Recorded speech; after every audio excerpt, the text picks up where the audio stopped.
reputation as a professional artist was beginning to fully establish itself. As explained once again by theartstory.org, quote, no longer restricted by a necessity to make money in parallel to the birds, Vera now enjoys newfound regeneration. The reality of having unlimited time to explore her ideas bears witness to the more multi-layered painting techniques and complex compositions, as well as harmony in her own spirit and mind. Resembling the artist, the lone figure works fully in tune with the surrounding natural environment. She delicately orchestrates a union between light and sound that brings forth an experience of growth and enlightenment. End quote.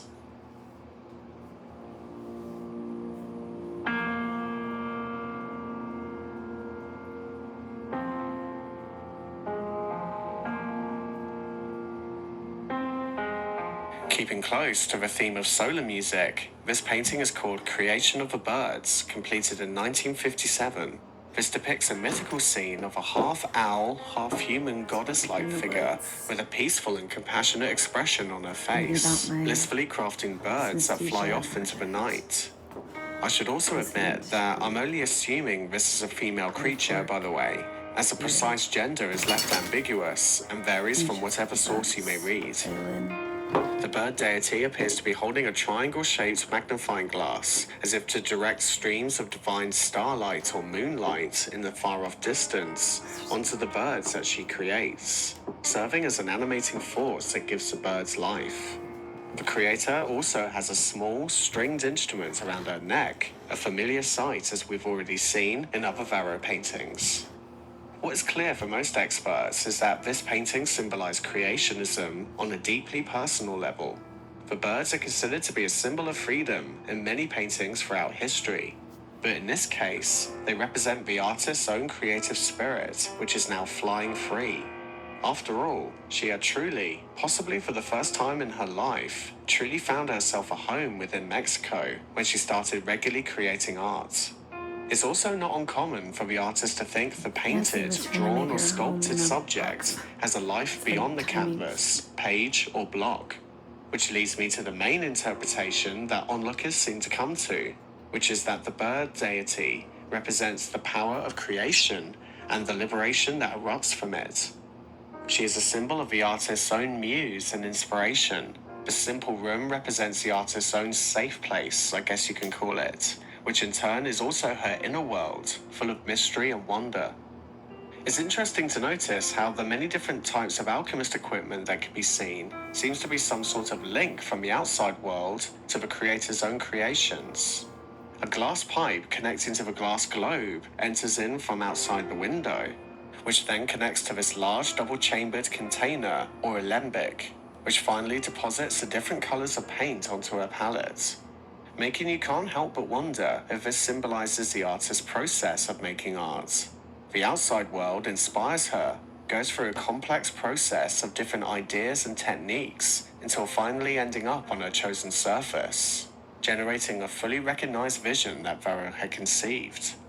This also relates to the violin-like instrument around her neck, perhaps symbolizing the influence of music that trickles into her work, another very common source of inspiration for many of the greatest artists in history.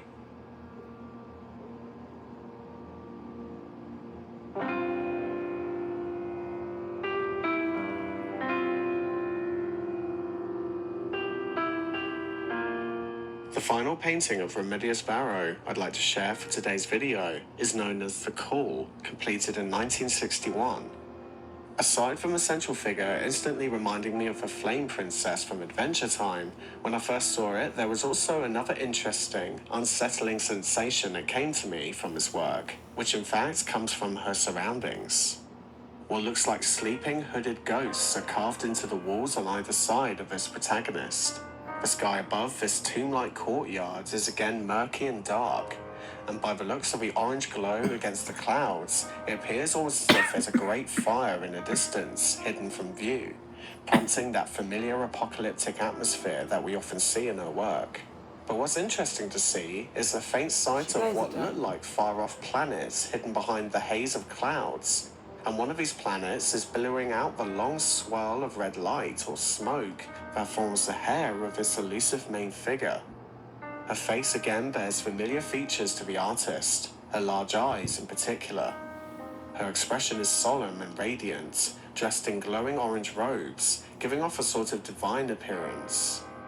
Her left hand is in an open posture of acceptance, whilst her right hand is holding a small alchemist's alembic, containing a reddish-pink fluid, and around her neck, a charm with the symbol of a mortar and pestle. The theme of something beautiful and full of life traversing through what looks like a very lifeless and foreboding environment seems to be a very common and profound one within her work. Although Varro never really did any direct self-portraits, it's interesting to notice how many of these ethereal main characters in her work share her physical features, whilst also remaining as quite androgynous or not quite human alter egos. But what about the influences of alchemy that appear in this and many of her other works? Well, here's a quick little history lesson on alchemy first.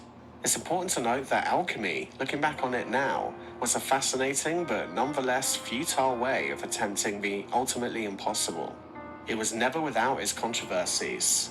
The most well-known examples of these experiments would be an alchemist named Paracelsus in the 1500s, who believed in invisible gnomes and nymphs and tried to treat patients with poisons like arsenic and lead. Henrik Brand accidentally discovered phosphorus, which is something I guess, but he experimented on 1,500 gallons of human urine to get there. Alchemist and occultist Edward Kelly failed to turn base metals into gold as he promised the Holy Roman Emperor Rudolph II, which landed him with a gruesome end that involved prison, poison, and an amputated leg. The fact is, although it was a noble predecessor of modern chemistry, and has influenced the conception of many methodologies in imperial science, experiments that could be deemed as successful to the standards of modern-day science were extremely rare, to say the least. But nevertheless, Varro would find alchemy and the occult incredibly fascinating. She was also drawn to the work of Hieronymus Bosch, who too would incorporate alchemist equipment into his paintings, such as the Garden of Earthly Lights. And despite the poor track record of alchemy, in this painting, the alchemist looks perfectly content, as if perhaps an experiment has proven successful. A pure miracle worker who has achieved their mission. This touches upon that theme again of something full of radiance and hope, calmly travelling through a world which seems so empty of hope, and in many ways resembles the life and achievements of Varro. She too was faced with relentless obstacles and failures, but despite everything, her art saved her. Her passions, spiritual beliefs and interests, although unorthodox to many, in time allowed her to create such wondrous imagery in her art that many fell in love with, and in their own unique way could relate to. Perhaps from a certain point of view then, alchemy did prove to be successful, at least in terms of how she used such interest to inspire her one-of-a-kind style that liberated her. So with this detail in mind, I see the cool and a lot of her work in general to be filled with so much celebratory hope rather than dread or unease. Although quite creepy imagery still can be found, Varro expressed a power over these obstacles, bravery against fear, and a light within the darkness.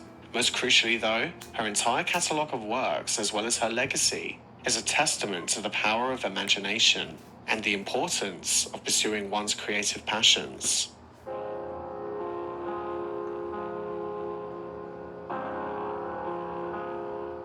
Thank you for watching this video. I hope you found it interesting, and of course I hope you found something inspiring within the work of Remedios Varro. Before I shoot off, it's that time again for Artist Corner. Here I get to share some artwork sent to me by one of my viewers, and today I'd like to feature the oil paintings of Simon Costello. Simon is an artist, poet and PhD student and lecturer at University College Dublin. He tells me he frequently explores substance abuse in poetics as part of research, producing a collection of poetry, essays, and art that deal with self-disclosure of personal trauma in the midst of online and public surveillance landscapes. Asking a lot of the key questions: why do we do it? What do we gain from it? How do we monetize it for recognition and merit?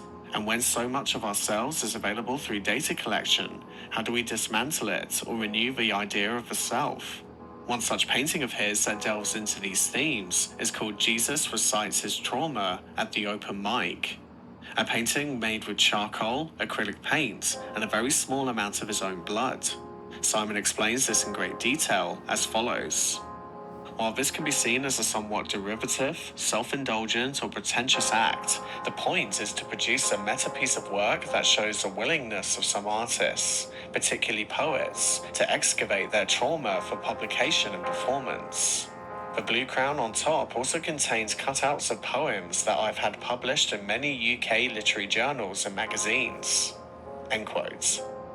Now, obviously, for goodness sake, I don't advocate anyone harming themselves or making themselves bleed for their art, but I can't help but appreciate Simon's openness about it, and the overarching message in his work, which nevertheless is a noble one. But I also really admire the immediacy of his technique.